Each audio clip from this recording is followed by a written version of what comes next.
Welcome to This Explainer. I am so glad you could join us today. If you're a focused learner looking to uncover the fascinating mechanics and histories behind the things we think we know, well, you're in the perfect place. Today, we're diving into an absolutely fascinating musical machine. We're going to embark on a real narrative journey, tracing its path from sheer mechanical chaos all the way to a standardized masterpiece. So what instrument boasts a massive 5-octave range, features up to 5 dense vertical rows of buttons, and has a history so fiercely debated that multiple inventors claim to have created it? We are, of course, talking about the Chromatic Button Accordion. And I promise you, its story is about way more than just simple folk music.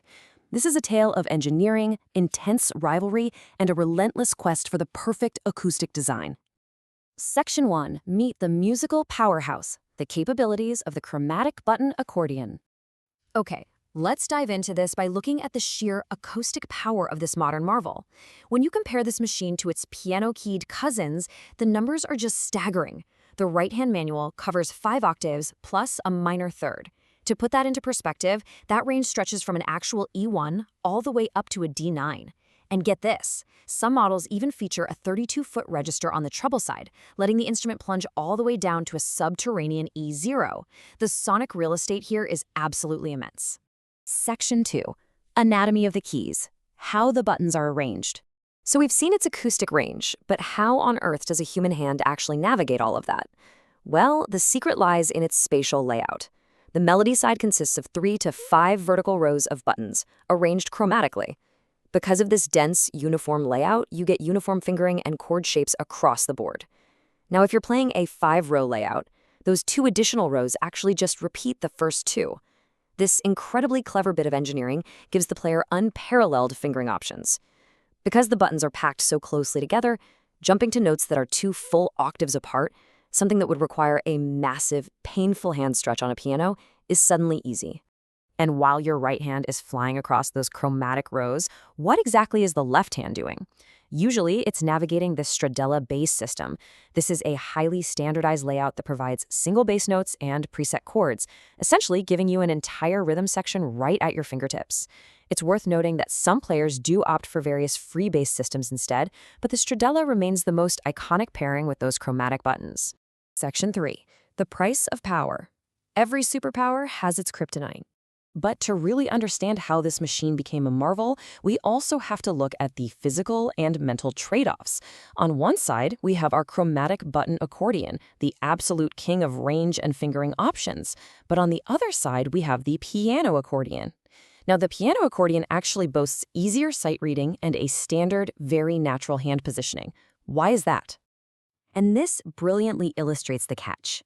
Because the buttons are arranged in those tight, repeating vertical rows, certain fingering positions literally require you to twist your wrist into some pretty uncomfortable angles.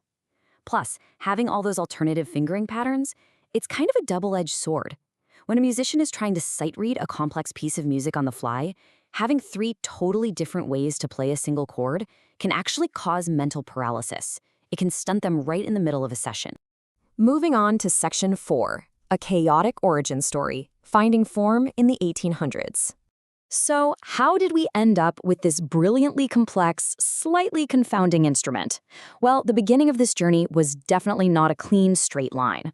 Early instruments were completely unstandardized, and honestly, they were much less popular than their simpler diatonic cousins. To really grasp the evolution here, we first need to understand unisonic accordions. That just means it produces the same pitch regardless of whether the bellows are being pushed or pulled. You see, early accordions were actually bisonic, meaning pushing the bellows in produced one note, and pulling them out produced a completely different note. But in Russia, right around the first half of the 1840s, we saw the very first unisonic accordions, and this was the crucial mechanical stepping stone required before true chromaticism could even appear.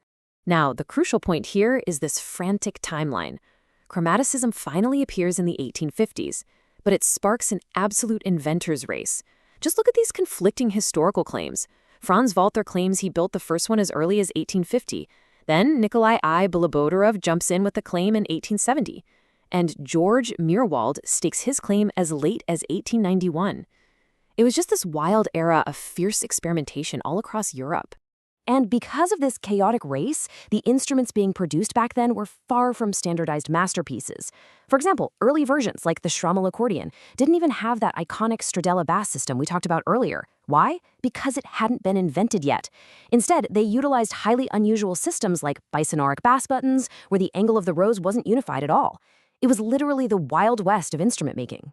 Which brings us to Section 5, the standardized masterpiece, Paolo Soprani's 1897 breakthrough.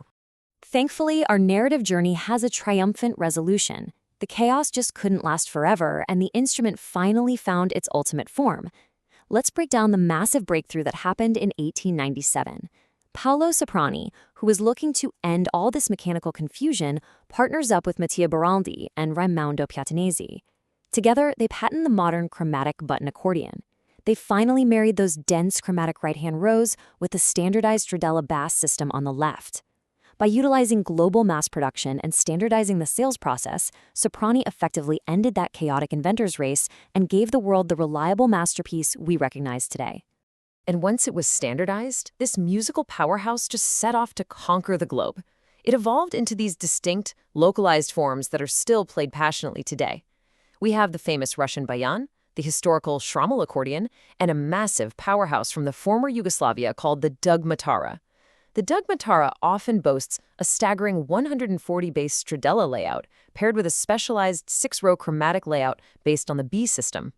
You see, the standardized bass is exactly what allowed for all this incredible regional innovation. Which brings us to our final thought for this explainer. Looking back at how this incredible instrument evolved from a chaotic, wrist-twisting puzzle of bisonoric bass notes into a globally standardized marvel, I want to leave you with this. Will a perfect instrument ever truly be finished?